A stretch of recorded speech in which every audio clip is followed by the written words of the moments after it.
నమ్మకం మా అందరికీ ఉంది. ఈరోజు చంద్రబాబు గారు ముఖ్యమంత్రి ప్రజల తీర్పును గౌరవిస్తూ ఆయనకు మరొకసారి శుభాకాంక్షలు తెలియజేస్తుంది కాంగ్రెస్ పార్టీ. అలాగే చంద్రబాబు గారికి మరొకసారి గుర్తు చేస్తుంది కాంగ్రెస్ పార్టీ మన రాష్ట్రానికి రావాల్సిన ప్రత్యేక హోదా. ప్రత్యేక హోదా అన్నది ఆంధ్ర రాష్ట్ర ప్రజల ఊపిరి.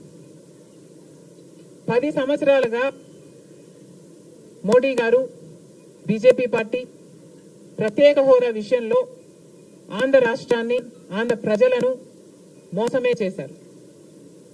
10 సంవత్సరాల క్రితము ఎలక్షన్లకు ముందు మోడీ గారు వచ్చినప్పుడు 10 సంవత్సరాలు ప్రత్యేక హోదా ఇస్తాము అని తిరుపతిలో మాట ఇవ్వడం జరిగింది మోడీ గారు. అప్పుడు చంద్రబాబు గారు చెప్పిన మాట 10 సంవత్సరాలు సరిపోదు, 15 సంవత్సరాలు కావాలి అన్నారు అదే సభలో. కానీ 10 సంవత్సరాలు గడిచిపోయినా కూడా ఈ రోజు వరకు కూడా బీజేపీ పార్టీ ఆ మాటను నిలబెట్టుకోలేదు. కానీ ఇప్పుడు చంద్రబాబు గారు మద్దతు ఇస్తున్నారు కాబట్టి బీజేపీ పార్టీ అధికారంలో నిలబడింది. ఈ విషయం మోడీ గారు గుర్తుపెట్టుకోవాలి. ఎందుకంటే ఈరోజు ఆంధ్ర రాష్ట్ర ప్రజల ఎన్నుకున్న ఎంపీలు కనుక బీజేపీ పార్టీకి చంద్రబాబు గారు మద్దతు ఇవ్వకపోయి ఉంటే అసలు బీజేపీ పార్టీ అధికారంలో ఉండే ప్రసక్తే లేదు. ఈరోజు బీజేపీ పార్టీ అధికారంలో ఉంది అంటే దానికి కారణం ఆంధ్ర రాష్ట్ర ప్రజలు అని మోడీ ఇప్పటికైనా గమనించాలి. చంద్రబాబు గారికి మరొకసారి గుర్తు చేస్తున్నాం. చంద్రబాబు గారు బీజేపీ పార్టీతో ఎలక్షన్లకు ముందు పొత్తు పెట్టుకుంటున్నప్పుడే కాంగ్రెస్ పార్టీ పదే చెప్పడం జరిగింది. ఒక్క మాట అయినా తీసుకోకుండా, కండిషనల్ సపోర్ట్ అయినా మీరు ఎక్స్టెండ్ చేయకుండా, మీరు బేషరతుగా స్పెషల్ స్టేటస్ అన్న కండిషన్ పెట్టకుండానే మీరు బీజేపీ పార్టీకి ఎందుకు అలయన్స్ పెట్టుకున్నారు చంద్రబాబు గారు అని అప్పుడు ప్రశ్నించడం జరిగింది. ఇప్పుడు మళ్ళీ బీజేపీ పార్టీ చంద్రబాబు గారిని డిమాండ్ చేస్తుంది. ఇప్పుడు మళ్ళీ కాంగ్రెస్ పార్టీ చంద్రబాబు గారిని డిమాండ్ చేస్తుంది. బికాస్ మీరు ఇచ్చిన ఎంపీల వల్ల ఆంధ్ర రాష్ట్ర ప్రజలు ఎన్నికైన ఎంపీలను మీరు బీజేపీ పార్టీకి ఇచ్చారు కాబట్టి ఈరోజు బీజేపీ పార్టీ అధికారంలో ఉంది కాబట్టి చంద్రబాబు గారు ఈ విషయాన్ని గుర్తుపెట్టుకొని ఇప్పటికైనా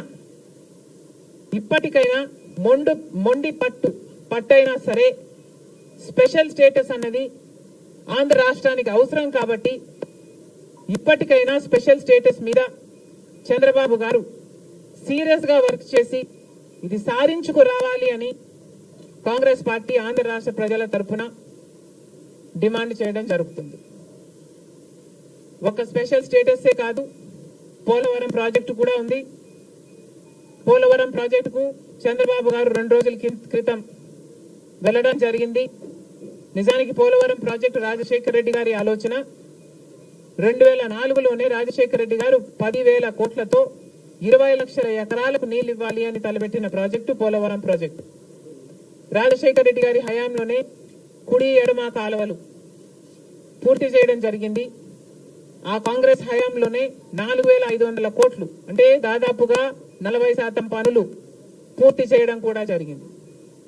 కానీ తర్వాత అధికారంలోకి వచ్చిన చంద్రబాబు గారు పోలవరం ప్రాజెక్టు కాస్టును అమాంతంగా 29,000 కోట్లకు పెంచారు. కానీ పనులు మాత్రం పూర్తయినట్టు ఎక్కడా కనిపించలేదు. 2018 కల్లా నేను పూర్తి చేస్తాను అని రాసి పెట్టుకోండి అని చంద్రబాబు గారు ఆ రోజు అసెంబ్లీ సాక్షిగా ఛాలెంజ్ కూడా చేశారు. కానీ పోలవరం ప్రాజెక్టు చంద్రబాబు గారి వాళ్ళ సాధ్యం కాలేదు, పూర్తి చేయలేదు. ఆ తర్వాత అధికారంలోకి వచ్చిన జగన్మోహన్ రెడ్డి గారు పోలవరం ప్రాజెక్టుని మళ్ళీ రివర్స్ టెండరింగ్ అంటూ మొదలుపెట్టి 55,000 కోట్ల రూపాయలకు దాన్ని ప్రాజెక్టు కాస్ట్ను పెంచారు. తీరా చూస్తే ఏ పని జరగలేదు. ఇప్పటికైనా చంద్రబాబు గారు చెప్తున్న మాట ఏమిటి అంటే 75% పనులు మా హయాంలోనే పూర్తయ్యాయి, 25% పనులు మిగులున్నాయి, నేను పూర్తి చేస్తాను అని చెప్పడం జరిగింది మొన్న చంద్రబాబు గారిని కాంగ్రెస్ పార్టీ ప్రశ్నిస్తుంది. మరి 25% పనులు మాత్రమే మిగులుంటే 4 సంవత్సరాలు పడుతుంది అని మీరు ఎందుకు చెప్పారో చంద్రబాబు గారు సమాధానం చెప్పాలి. పోలవరం ప్రాజెక్టు మీద ప్రజలకు క్లారిటీ లేదు కాబట్టి పోలవరం ప్రాజెక్టు మీద ఒక వైట్ పేపర్ మీరు రిలీజ్ చేయండి. దాంట్లో అసలు పోలవరం పరిస్థితి ఏమిటి, దాని డిజైనింగ్ దగ్గర నుంచి మొదలు పెడితే అసలు దాని ప్రస్తుత పరిస్థితి ఏమిటి, మీరున్న 5 సంవత్సరాల అధికారంలో ఉన్నప్పుడు ఏం చేశారు, తర్వాత జగన్మోహన్ రెడ్డి గారు ఏం చేశారు, ఇప్పుడు ఏమి చేయాలి, ఎగ్జిక్యూషన్ కథ ఏమిటి, అన్నిటి మీద చేస్తుంది. ఇదే కాకుండా రాష్ట్రంలో ఎన్నో సమస్యలు ఉన్నాయి. ఏపీ రీఆర్గనైజేషన్ యాక్ట్ లో మనం తెచ్చుకోవాల్సింది, సాధించుకోవాల్సింది ఎన్నో ఉన్నాయి. అవన్నీ కూడా క్యాపిటల్ సిటీ అయితేనేమి, పోర్ట్లు అయితేనేమి, కడపలో స్టీల్ ఫ్యాక్టరీ అయితేనేమి, వీటన్నిటి మీద చంద్రబాబు గారు పని చేయాల్సి ఉంటుంది. మన రాష్ట్రంలో ఎక్కడా లేని విధంగా 50 లక్షల మంది బిడ్డలు ఉద్యోగాలు లేకుండా ఉన్నారు. ఇవన్నీ దృష్టిలో పెట్టుకొని చంద్రబాబు గారు ప్రజలకు ఒక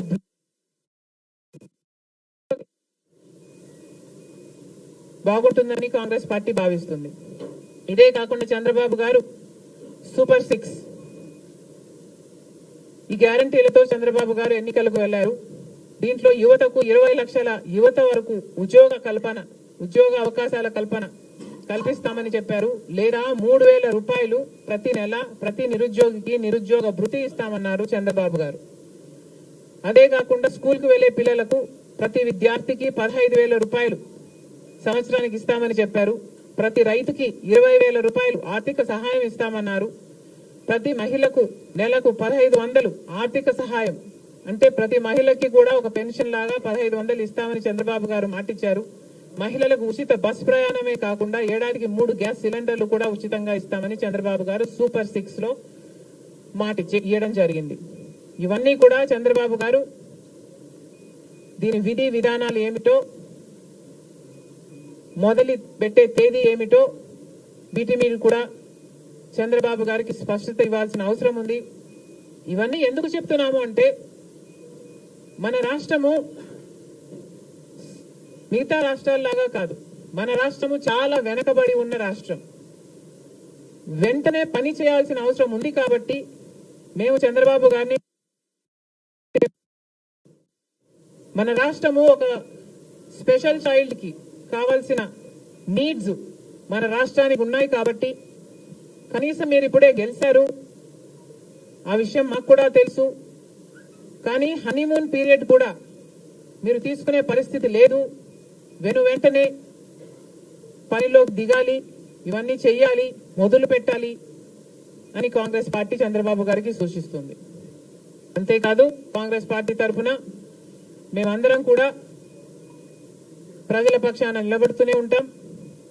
ప్రత్యేక హోదా గురించి అయితేనేమి, ఆంధ్ర రాష్ట్ర బిడ్డల భవిష్యత్తు గురించి అయితేనేమి కొట్లాడు